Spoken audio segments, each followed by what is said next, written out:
وَأَمَّا مَنْ خَافَ مَقَامَ رَبِّهِ وَنَهَى النَّفْسَ عَنِ الْهَوَى فَإِنَّ الْجَنَّةَ هِيَ الْمَأْوَى۔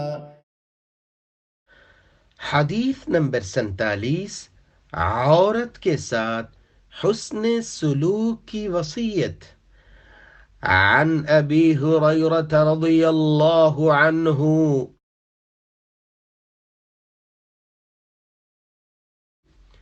قال قال رسول اللہ صلی اللہ علیہ وسلم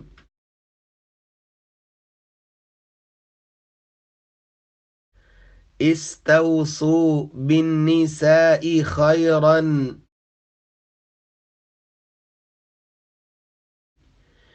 فإن المرأة خلقت من ضلع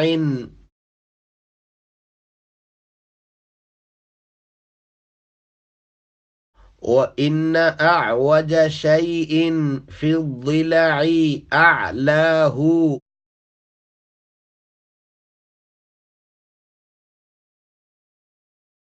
فإن ذهبت تقيمه كسرته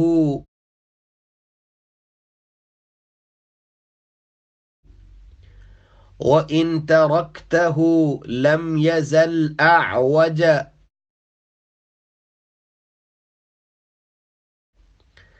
فاستوصوا بالنساء۔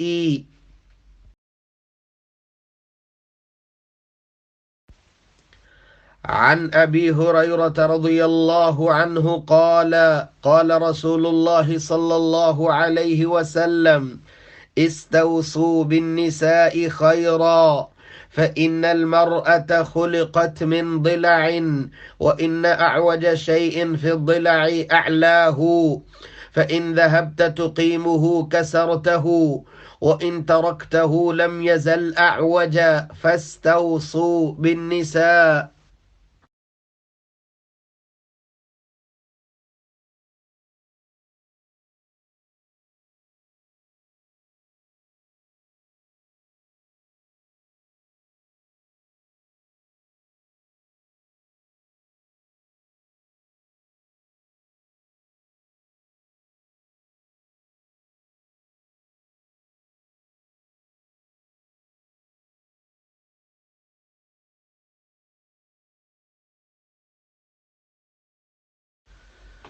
عن ابی ہریرہ رضی اللہ عنہ، سیدنا ابو ہریرہ رضی اللہ عنہ روایت کرتے ہیں، قال قال رسول اللہ صلی اللہ علیہ وآلہ وسلم، فرماتے ہیں رسول اکرم صلی اللہ علیہ وآلہ وسلم نے فرمایا، استوصوا بالنساء، عورتوں کے معاملے میں میری وصیت کا ہمیشہ خیال رکھنا۔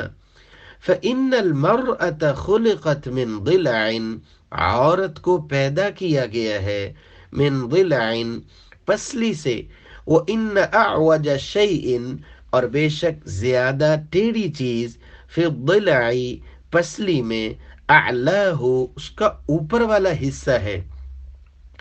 فإن ذهبت تقيمه، اگر تو اس کو سیدھا کرنے کی کوشش کرے گا، کسرتہ، تو اس کو توڑ دے گا، وإن ترکتہ، اور اگر تو اس کو چھوڑ دے، لم یزل اعوج، وہ اسی طرح ٹیڑھی ہی رہے گی۔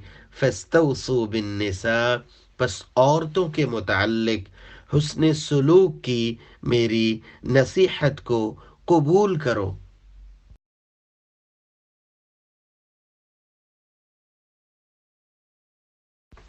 سیدنا ابو ہریرہ رضی اللہ عنہ روایت کرتے ہیں، آپ صلی اللہ علیہ وآلہ وسلم نے فرمایا، استوصوا بالنساء خیرا، عورتوں کے بارے میں میری وصیت کا ہمیشہ خیال رکھنا۔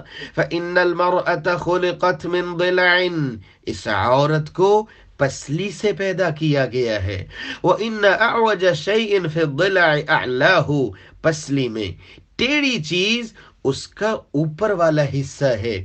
اگر تو اس کو درست کرنے جائے گا، کسرتہ، تو اس کو توڑ دے گا، وَإِن تَرَكْتَهُ لَمْ يَزَلْ أَعْوَجَ، اور اگر اس کو چھوڑ دے گا یہ ٹیڑھی ہی رہے گی۔ فَاسْتَوْصُوا بِالنِّسَاءِ، پس عورتوں کے ساتھ حسن سلوک کے حوالے سے میری نصیحت کا خیال رکھنا۔